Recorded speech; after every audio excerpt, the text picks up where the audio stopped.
Permítame decirle, según estuve leyendo, el presidente Jaime Garfield, presidente de Gran Bretaña, fue baleado, recibió un balazo y se reunió un grupo de médicos, los cuales trataron de sacarle la bala y lucharon por todo medio para tratar de sacarle la bala. Mantengamos ese pensamiento porque vamos a verlo un poquito más para adelante. Quisiera que leamos Jeremías capítulo 1. Jeremías capítulo 1 y vamos a leer los versículos desde el 4 hasta el 9. Jeremías capítulo 1, empezando con el versículo 4. Vino pues palabra de Jehová a mí diciendo: antes que te formase en el vientre te conocí, y antes que nacieses, te santifiqué y te di por profeta a las naciones. Y yo dije: Señor Jehová, he aquí, no sé hablar porque soy niño. Y me dijo Jehová: no digas soy un niño, porque a todo lo que te envíe irás y dirás todo lo que te mande. No temas delante de ellos, porque contigo estoy para librarte, dice Jehová. Y extendió Jehová su mano y tocó mi boca, y me dijo Jehová: he aquí he puesto mis palabras en tu boca. Hermanos queridos, permítame decirle que todos hemos sido llamados. Dios nos llama y Dios no llama personas capacitadas. Y escuche bien lo que voy a decir para que no digan que el pastor que usted dijo lo que no dijo. El Señor usa a todas las personas, pero no necesariamente depende tan solo de personas capacitadas, sino que Él capacita a los que llama. Yo, Gary, ¿me lo doy a entender? O sea, no le diga: yo no puedo predicar porque yo no estoy capacitado. El Señor no te llama a ti por la capacitación que tú tienes. El Señor capacita a los que llama. Jeremías era un joven y tenía varios problemas en el tiempo cuando fue llamado. En primer lugar, Jeremías venía del campo y Dios le dijo: vete a la ciudad y predica. Hermano, ustedes saben lo que venimos del campo. Cuando yo recuerdo cuando yo empecé en la iglesia católica, siendo un jovencito, y hice la primera comunión, como le llamábamos, participé en un centro de catecismo y empezamos a predicar. Pero allí me encontró el Señor y me sacó de allí. Y entonces yo seguí predicando, me fui al colegio adventista dominicano y de allí para acá, pues hace unos años, estoy hablándole de 1971. Yo estaba muy jovencito y empecé a predicar. Pero Jeremías, cuando uno viene del campo, uno muchas veces se siente incapacitado para trabajar y hablar en la ciudad. Ese era uno de los problemas que tenía Jeremías. La otra era que era hijo de pastor. Jeremías era hijo de pastor. Y hermanos, qué tristeza. A mí tuve la experiencia de criar 3 hijos en la iglesia como pastor. Y hermano, los hijos de los pobres hijos de los pastores muchas veces son el blanco de ataque y de críticas en la iglesia. Muchas veces escuchaba que si alguno de mis hijos o otro de los pastores hacía algo, y mira que es hijo del pastor. Hermano, los hijos del pastor no son pastores, son muchachos jóvenes, chamacos, como diría en México, con las mismas inquietudes y necesidades de los otros. Yo no sé si el pastor tiene hijos, pero si tiene hijos, hermano, oren por los hijos del pastor, porque muchas veces el pastor se da más a la iglesia y muchas veces no tanto a sus hijos porque el tiempo aún no le alcanza. Número 3, Jeremías era hijo de mamá Yo no sé si por donde usted vive se usan estos términos, pero muchas veces le dicen man boy. Eso está hablando de un niñito mimado que las madres muchas veces le brindan tanta cariño, tanta protección, que no se atreven a lanzarse a la predicación o salir de la casa. Cuando yo me fui al colegio, la primera vez que salí de mi casa, duré 3 días llorando, hermanos. Y le escribí una cartita a mi mamá e iba marcada, manchada por las lágrimas. Mi mamá llorando también allá en mi casa. Esas son situaciones que pasan con un hijo mimado y acariciado por su mamá. Número 4, Jeremías era un llorón. Yo no sé si usted ha escuchado hablar de que Jeremías era un llorón.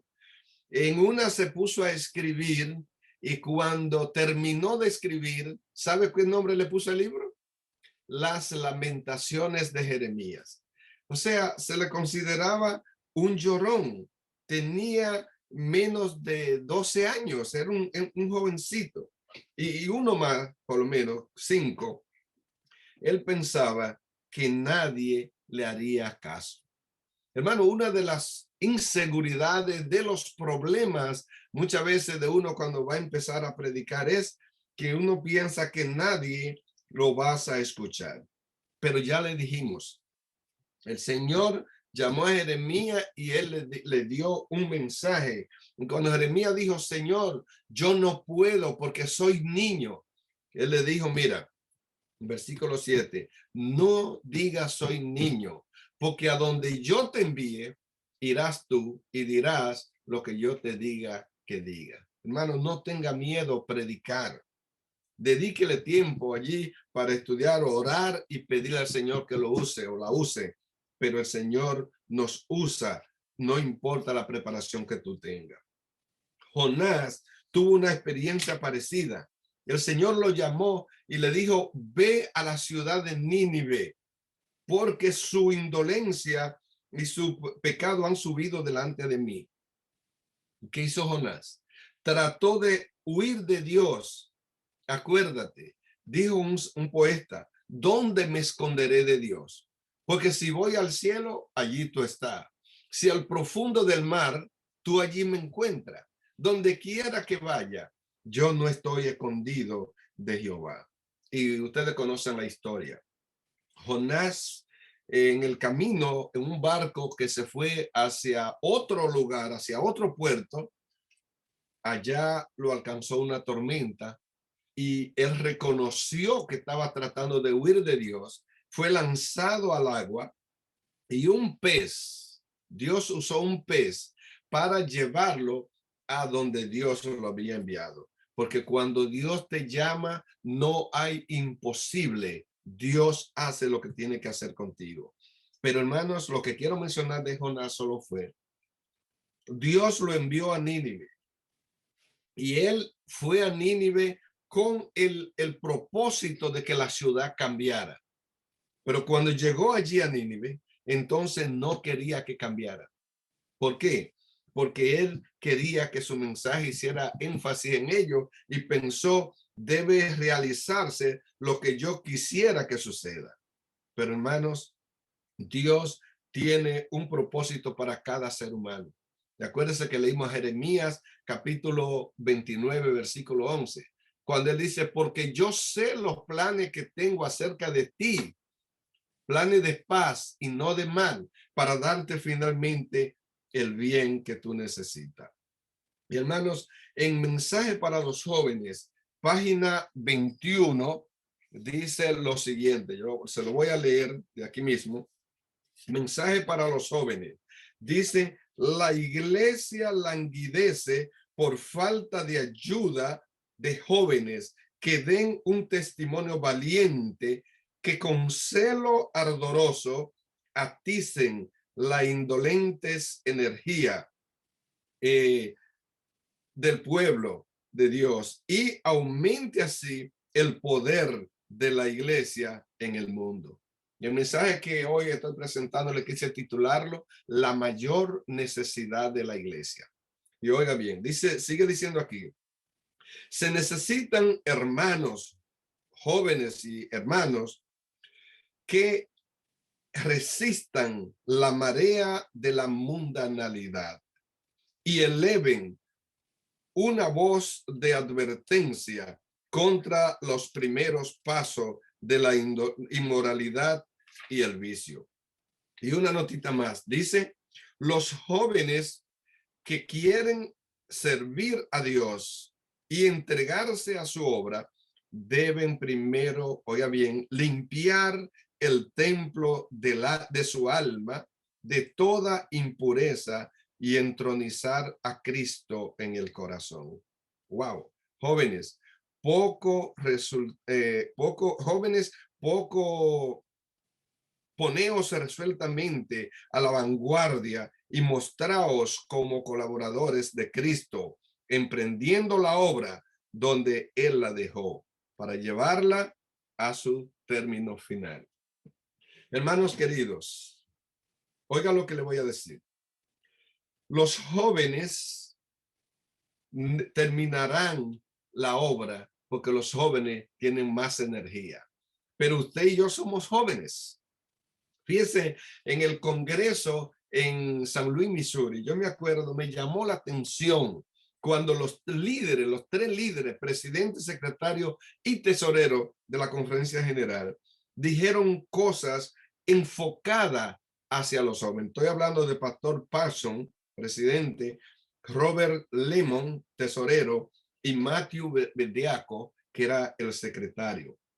Y dijo el pastor Bediaco, la iglesia hoy existe en uno de los peores tiempos de la historia.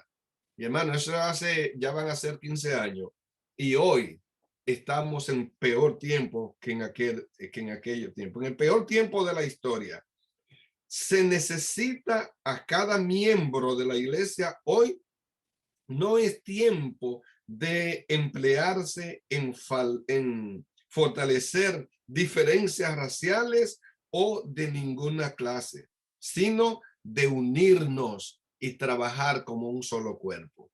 Alabado sea el nombre de Dios. El pastor Parson dijo, necesitamos a nuestros jóvenes erguidos y trabajando juntos para terminar la obra del Señor.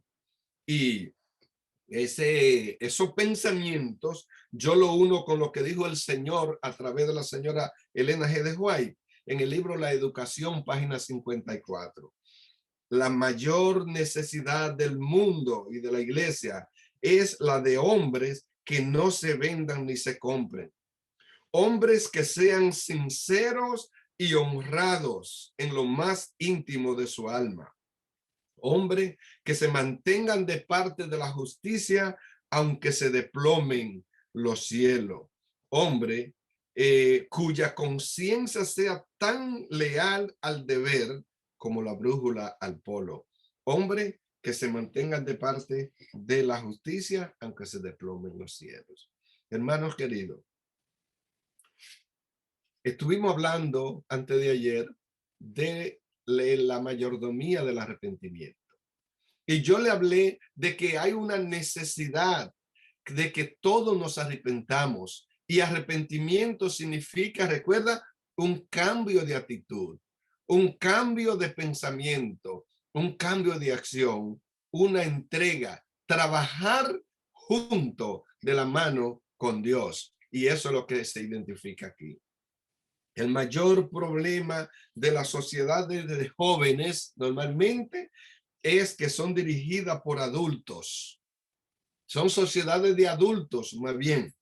Pero ¿saben una cosa? La experiencia me dice a mí a través de todos mis años de ministerio que las iglesias donde están dirigidas por los jóvenes son iglesias triunfalistas. Y hermanos, cuando eso pasa, todos nos envolvemos. Pero la iglesia hoy necesitan jóvenes que puedan tomar en su mano el arado y caminar hacia adelante y permitir que Dios lo use. En Joya de los Testimonios, tomo 1, página 342 y 343. Joya de los Testimonios, tomo 1, página 342 y 43, dice, los hombres y las mujeres de diferente temperamento, escuche bien lo que voy a leer, escuche bien, porque muchas veces somos muy sensibles a que nos corrijan, a que nos llamen la atención en alguna cosa que debemos cambiar. Y cada día debemos crecer. Oigan, los hombres y mujeres de diferentes temperamentos que se reúnen para formar la iglesia tienen peculiaridades y defectos. A medida que estos se desarrollan, requieren reprensión. Si lo que se hallan en puestos importantes en los si lo que se haya en puesto importante no los reprenden nunca, ni exhortan, pronto se producirá una condición de desmoralización y de deshonestidad grandemente a Dios. Pero, ¿cómo será dada la reprensión? Dejemos contestar al apóstol Pablo cuando dijo con toda paciencia y doctrina, segunda de Timoteo 4:2. Principios deben aplicarse a la persona que necesita, pero nunca deben pasar por alto con indiferencia que haya entre nosotros indiferencia hacia Dios. O sea, debemos cada día crecer y debemos corregirnos con toda paciencia y doctrina. Y saben una cosa, hermano querido, los jóvenes terminarán la obra. Allí dice que la terminarán. La pregunta es, ¿dónde están esos jóvenes? Déjeme decirle que que empecé contándole que en 1850 el presidente Jaime Garfield fue baleado.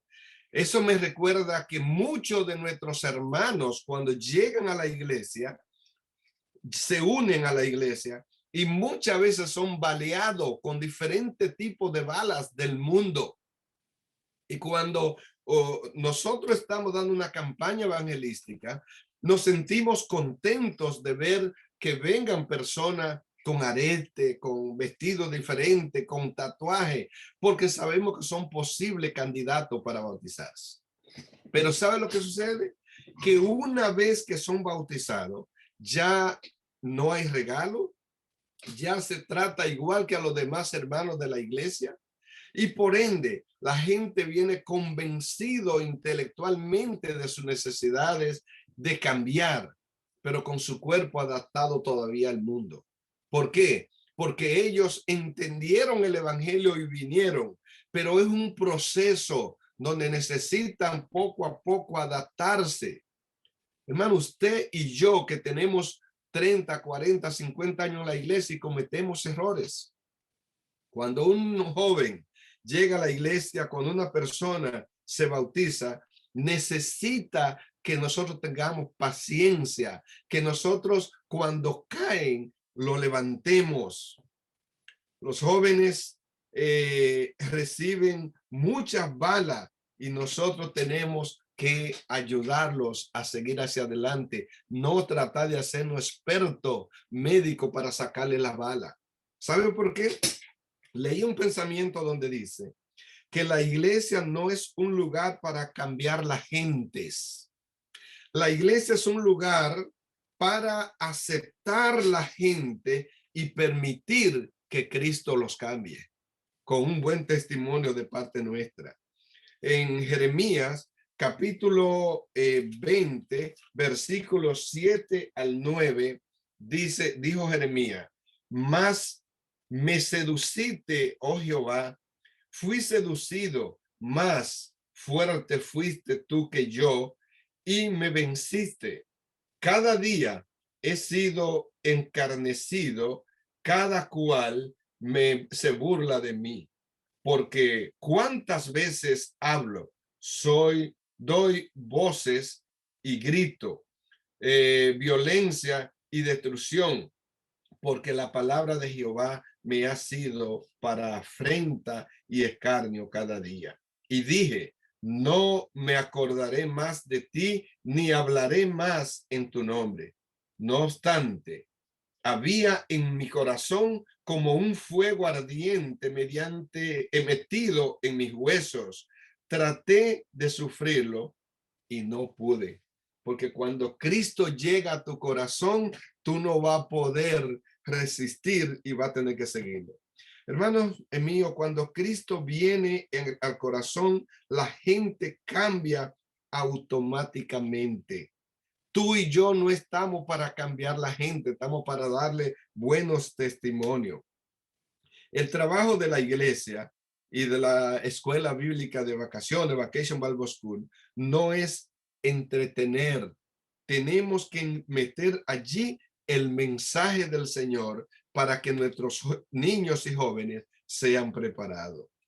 Yo me acuerdo estando nosotros en Houston una vez, se hizo una encuesta y yo descubrí parte del problema que hay aún dentro de la iglesia. Se hizo una encuesta con 300 jóvenes cristianos y hermanos, solo 20% de esta persona estaban en la escuela cristiana. Las escuelas cristianas fueron fundadas para los hijos de los profetas, los hijos de los miembros de la iglesia. Y muchas veces no queremos sacrificarnos para enviar los hijos porque cuesta. Las escuelas seculares, nosotros las pagamos con los impuestos y el gobierno las sostiene. Las escuelas cristianas cuestan más, pero hay que sacrificarlo porque allí se van a preparar como verdaderos hijos de Dios. Y dijo esa vez el director nacional de educación, se está tratando de desarrollar una educación libre, sin principios y sin norma. El lema era, nada es correcto ni incorrecto. Pero hermano querido, hay muchas veces pastores y personas que hablan de muchas cosas que hay en las escuelas públicas que no es verdad, pero no es necesario mentir. Podemos hablar de la diferencia entre la educación cristiana y la educación secular. Hermano, déjeme decirle que yo no creo eso de que una educación sin normas y principios. El lema era, nada es correcto ni incorrecto, pero ¿sabe algo? La verdad sigue siendo correcta todo el tiempo. Por lo tanto, tenemos que buscar que nuestros hijos se eduquen en educación cristiana a la medida de la posibilidad. En cuanto a Dios se refiere, la verdad sigue siendo verdad y sigue siendo correcta. Quiero concluir con una historia que leí de dos amigos, dos compadres, dicen en mi país y en muchos lugares, que se reunieron una vez y hablando, cada uno de ellos tenía su casa. Uno de ellos no tenía familia, no tenía esposa ni hijo con él y tenía una casa grande, bonita. El otro tenía 3 hijos y su esposa y tenía una casita pequeña. Entonces, el que tenía la casita pequeña le dice, compadre, yo estaba pensando, usted no necesita una casa tan grande. ¿Por qué usted no me vende su casa? Él le dijo, compadre, yo no quiero vender esa casa. No necesito venderla. Pero, compadre, usted no necesita una casa tan grande. Es verdad, pero no quiero venderla. Compadre, usted no siente que yo necesito más una casa grande. Y yo no le pido que me la regale, yo pido que me la venda. Entonces, finalmente, después de conversar un poco, él le dijo, bueno, compadre, déjeme decirle, yo le puedo vender mi casa, pero yo tengo algunos requisitos. A ver, dígame, compadre. Lo llevó a la casa y le dijo, mire, yo puedo venderle la casa. Y esta casa ahora mismo en el mercado, por los pies cuadrados que tiene, es para, vamos a poner un número. Le dijo, es para $218,000. Ese es el precio de la casa. Sin embargo, yo estoy dispuesto a dársela a usted por $110,000. Casi la mitad. Pero ¿sabe por qué?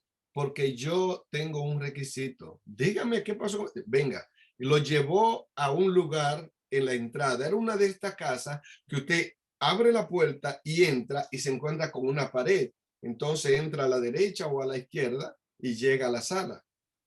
Cuando abrió la puerta, señaló hacia el dintel de la puerta arriba, en esa pared, y le dijo, mira, compadre, yo se la doy por la mitad del precio, porque ese clavito yo no lo vendo. Y el compadre dice, pero, ¿y qué significa ese clavito? Bueno, nada, que yo no vendo ese clavito. Así que yo, de $218,000 que vale la casa, yo se la doy por solo 110,000, porque ese clavito yo no lo vendo. Y el compadre se quedó pensando, dijo, pero bueno, yo no veo ningún problema. Nosotros somos amigos, somos compadres. Y bueno, no hay problema. Yo le vendo la casa y se la doy así porque yo no vendo ese clavito. Así que compadre fue, habló con su esposa y le dijo, yo me quedo sorprendido. ¿Por qué mi compadre dice que no vende ese clavito? Pero dice ella, pero eso no te afecta a ti en nada. Así que hicieron un negocio. El compadre buscó el dinero y cambiaron allí firma y le entregó la casa. Todo pasó bien. Hasta aproximadamente unos 3 meses, cuando una noche él viene cansado de trabajar, se da un baño, se acuesta, y ustedes entienden lo que pasa con esos días que uno trabaja mucho, se cansa, se bañó y se acostó y se durmió profundamente.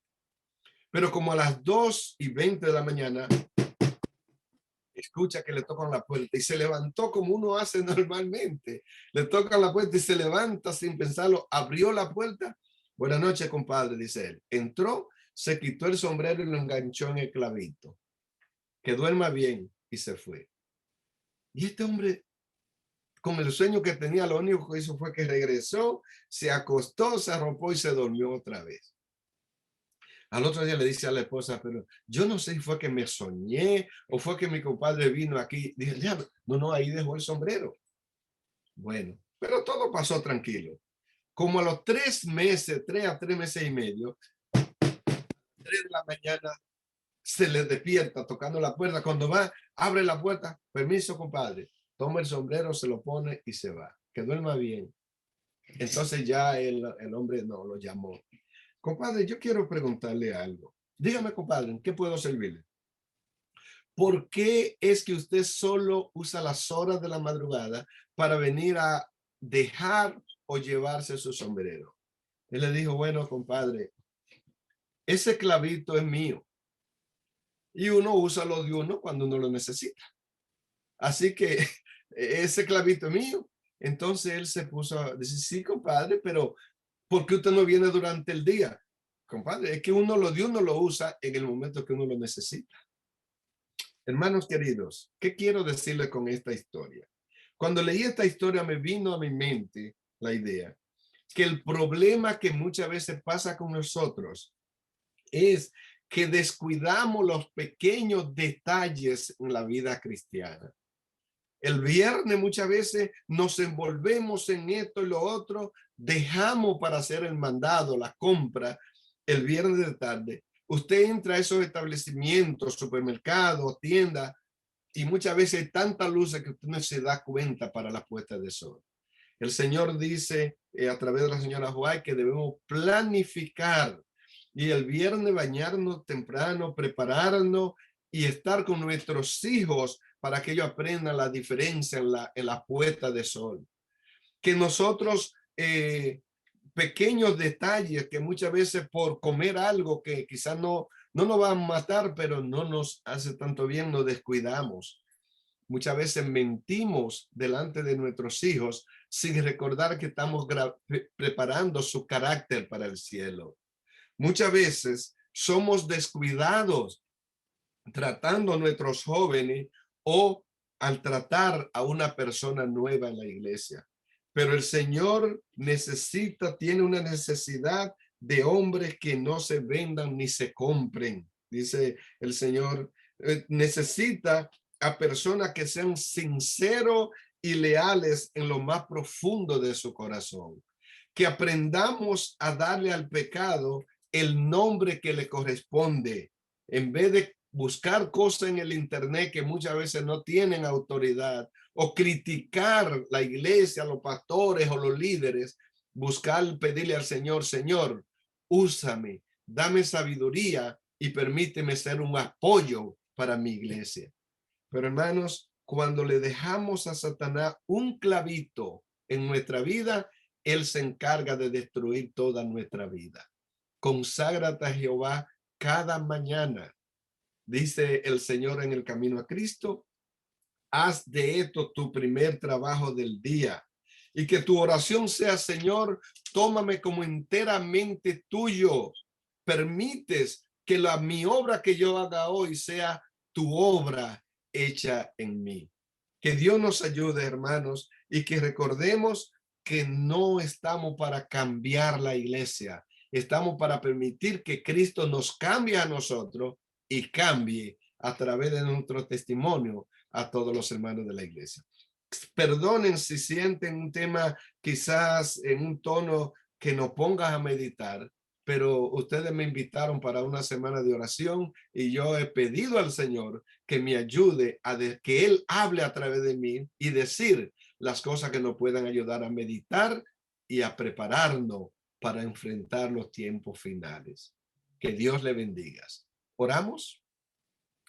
Querido y amante Padre de amor, alabado y glorificado sea tu nombre. Te agradecemos, Señor, porque tú nos has llamado y tú tienes una obra que nosotros debemos realizar. Por lo tanto, te entrego mi corazón y animo a cada uno de los hermanos que están conectados para que también te entreguemos nuestros corazones. Acéptanos, capacítanos y ayúdanos para estar listos cuando Cristo venga y poderle decir: este es nuestro Dios, le hemos esperado y tú nos salvarás. Amén.